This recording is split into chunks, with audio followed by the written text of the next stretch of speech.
Good evening everyone, Ads here from Unity Trading Group. Welcome to your Thursday night update. Before I begin this evening, of course tick that like button, tap the subscribe button, and of course tick the little bell if you want to stay updated on all of the stuff that we've got coming out soon.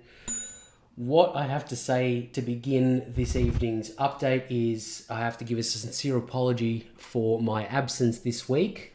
We did the Monday update from what I recall. We missed out on Tuesday and Wednesday. I do apologize for that, but we are back with a vengeance tonight, and of course we are back with some price action from BTC. So let's get stuck into it pretty much straight away. If you want to know more about anything that we do here at UTG, you can find the links down below in the description. And of course you can check the banner as well for all those links and those usernames that we use. Anyway, moving on, we've moved through this level of supply for BTC. And we did see a top of around 64,900. So let's put that in the chart and see where we're at. So that's our level, that's our resistance currently. So that's our top, the tops of the wicks, our selling pressure or our buying pressure ended there at 64,896. And we have had one retest of this level currently. So in general, if you do break past a level of supply, you would be deleting that level and moving on to the next one. So there's a couple of levels that we really want to test out and see where we're going. So let's get rid of the chart. I left it all on the chart specifically to go through it with you guys tonight. So I'd be looking for something along the lines of this. So let's draw our levels of demand in. Our most relevant level is of course down here. We do have a collection of candles around this area, and that extends further to the left hand side than what I've drawn, but this area here looks like a decent area for a level of supply, and that coincides nicely with our 60k. It's a nice round number for this area here too. Next one I have a look at this evening is the fib retracement. So we always draw from left to right, so we're drawing from left to right, from swing low to swing high, and we can see that we are resting on the 23.6 currently, and the first thing that I notice is that we've tested the 38.2. Second thing that I notice immediately is the 50 and the 61 lining up very nicely as well with our level of demand that we've got drawn in there. And if I throw gravy train on there, we can see that immediately to the left hand side, and I'm not so much looking at the cloud, I'm looking at previous levels of resistance.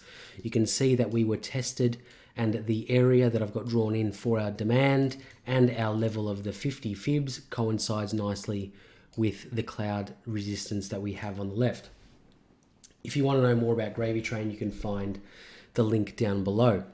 So the next question really is where to from here? Where do we go from where we are now? We've had a retest on the top of the cloud and our level of 38.2, which is about 61,266. So that's a good thing currently, and that coincides nicely with some of the retests or some of the tests that we had at that level, which was supply beforehand. So looking okay for this level here. There's two things that I'm looking for. I'm looking for the RSI at the 50 level to be respected, and that really we need to hold above this 23.6 for that to happen. If we do dip down below this 23.6 and retest the 38.2, I am looking, it does look like it will come underneath this RSI. So that's the first thing. The second thing is this gravy train cloud. And of course our steamroller is playing nicely as well. But the second thing is the gravy train cloud that I'm looking at quite profusely currently. So if we are to break down past the 38.2 and into this cloud, we will turn into a gray cloud structure, and we'll see something along the lines of what we saw here, which is a little bit of indecision where we came up, retested the top of the cloud, came back down. So not a whole lot in terms of strength for a long, but as soon as we broke through the cloud, in this instance, we did continue up. So if we are to continue this bullish cycle on the 4-hour time frame, we really need to hold these two levels. And I'm afraid if we do get to the 38.2, we will dip below the 50 RSI, but that's one indicator in itself, so that nothing too extravagant there. We've still got the 50 and the 61 and our level of demand currently on the previous top to really give us that support. So I'm looking for this sort of area, or even what we're seeing now, to continue up to the negative 27, which is 67,481. That would be the next area above us that would give me some significance.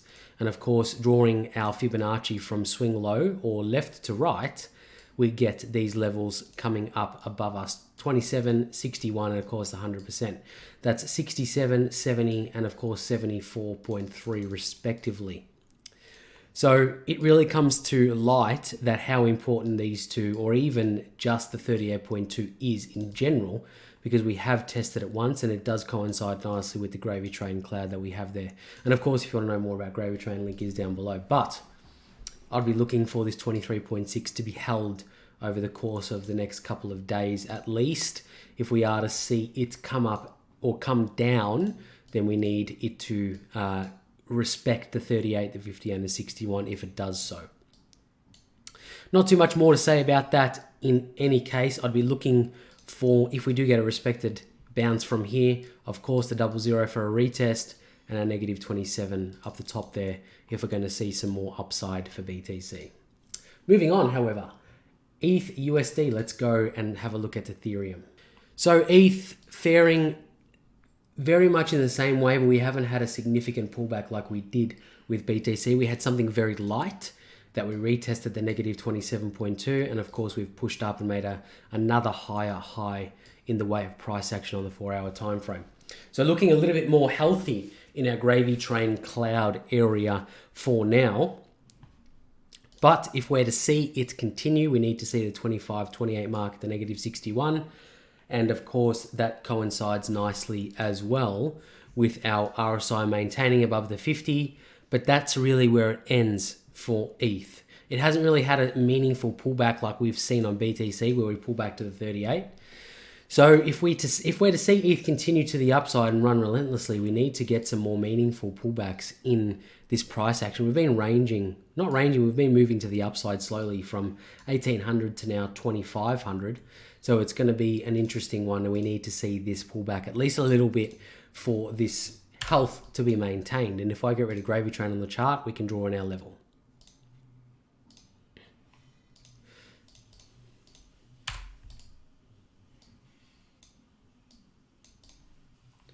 So of course I'm maintaining the use of our level of demand, and I need to draw in our current fibs to see where we're going to be or where we're going to go if we're going to get that pullback that I was just referring to. So if we're to see any pullbacks be maintained for Ethereum, I'll be looking at the 23.6 and the 38.2 at 2350 and 2270. And looking like our 61 is playing nice with our level of demand down the bottom here, of course, going straight through it. And that resides at 2135. So it's really going to be up to the 23.6 currently at 2350. So if I had to make a suggestion on which direction I think we're going to go in the short to medium term, I think that level there would be the key to that change over the next couple of days. So I'll keep that on the chart and we'll see how we go. Next one I have a look at is ADA USDT. I haven't done any TA on this as of late. Unfortunately, I just haven't had the opportunity to really have any meaningful time in front of the chart as much as I would like this week. It's been a little bit busy, so I do apologize for my absence this week, but we are here anyway. So, and of course, we're always contactable in the Discord. And I just want to give a shout out to everyone in the Discord as well. It's been a phenomenal, experience to see such meaningful chat in there. So if you're not a part of it, you can find the link down below in the description. I do invite you to the Discord. There is a lot of chatter and there's a lot of charts being thrown around. We're all on topic in there. So it's been a fantastic result, I guess, of the community that myself and Ty have built, myself and Tex in the Discord, if anyone is not aware of him. But of course, it's been fantastic to see. So shout out to everyone in there. Anyway, moving on, Cardano. Cardano's been pretty sporadic with its price action as of late. You can probably see that on the chart via this level that we're talking about there. But in any case, we have maintained the uptrend. And of course, it has maintained the gravy train cloud as well. We did have that retest like we usually get at the 135 area. And of course, we'll be looking to our upside targets, should I say, to really give us the next leg. So if I draw from swing low to swing high, left to right, we can see if we're going to expect ADA to continue, I'd be looking at that 166. But if we're going to see some more downwards movement, our 23.6 is going to be telling for this pair. I'd be looking for that area to be really respected over the next little bit. So that really says it all for ADA. I think if we're going to see any more upwards direction, which we look like we're going to, we did make a higher high and of course a higher low. So it looks like we will continue, but I'm not going to count my pennies just yet. 155 needs to be broken in my opinion. There was quite a bit of selling pressure at that level when we did break through the previous highs. So it's going to be an interesting one. I'll be looking for that 155.9 currently for ADA. Moving on, XRP USD, one that has had a monumentous run, should I say. Struggling to talk there.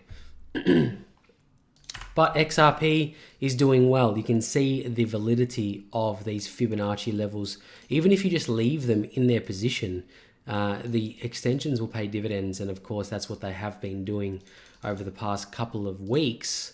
The next level that I identified in the Discord for XRP was 2.02, so $2.02, and that resides nicely up there with our level of supply, And if I scroll back through the chart, just briefly, give me a second, I'll find where I did find that level.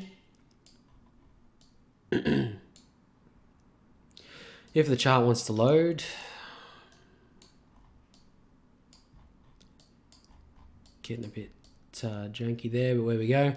So this was the pivot point that I was using here, and that resides on the 13th of January 2018. That movement down, so this is the pivot point there. That's the area that I used, and of course you can see I drew a line through it, and you can see the validity of the liquidity. That's sitting towards the left of the price action there.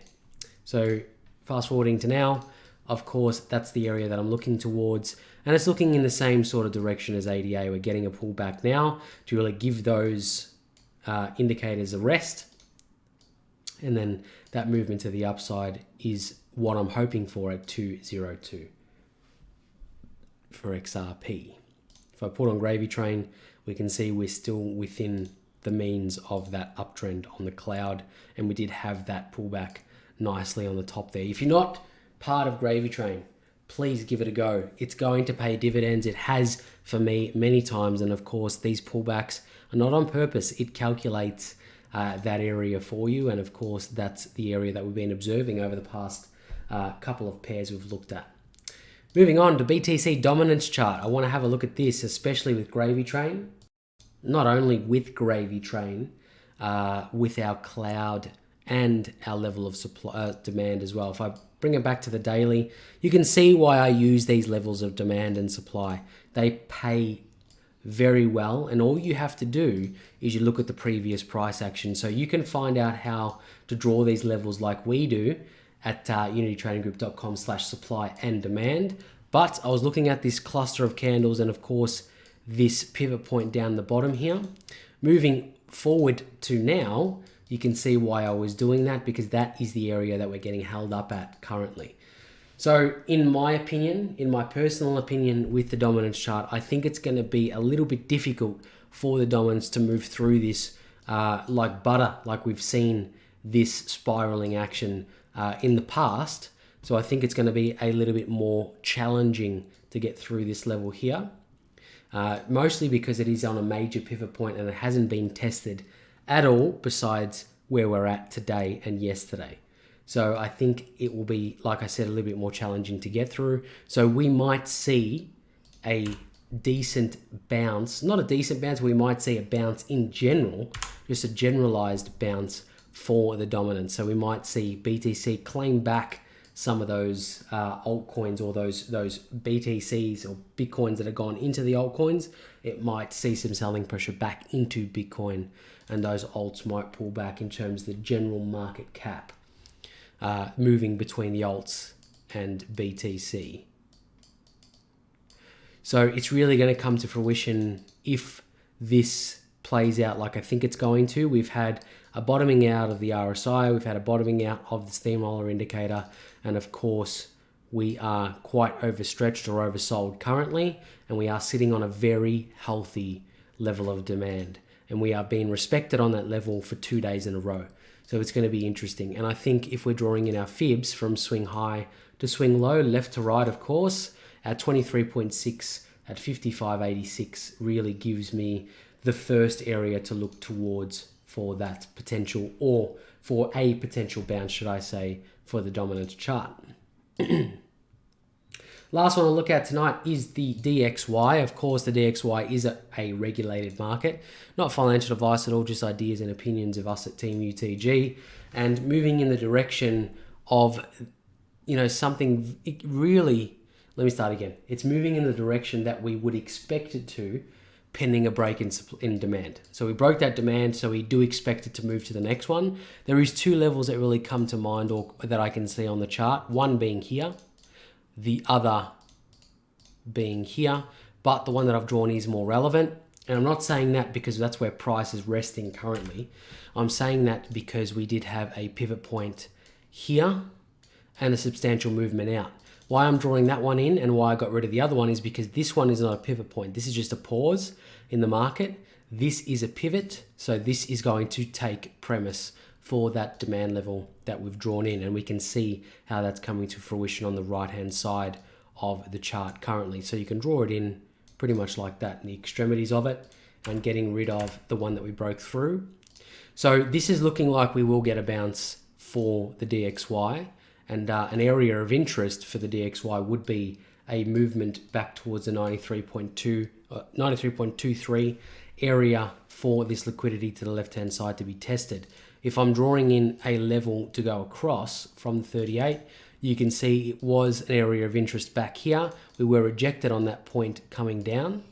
And of course, you can see how that area is valid with some of that price action to the left as well. So if I'm to see it going anywhere, to give us that bounce that we see on the steamroller indicator, it would be in that area. But that really concludes our update for this evening. It was a bit longer than we usually do. I'm glad to be back in front of the screens, to be honest. Again, I do apologize for the people that watch us every single day. We were absent Tuesday and Wednesday, but we are back with a vengeance tonight. I'm not sure if we'll get one out tomorrow. We'll have to see how we go. I'm not available, but we'll see if Tex can come and fill my shoes for tomorrow. But with all that said, I hope you have a great night. Stay safe, and we'll see you in the Discord. Catch you later.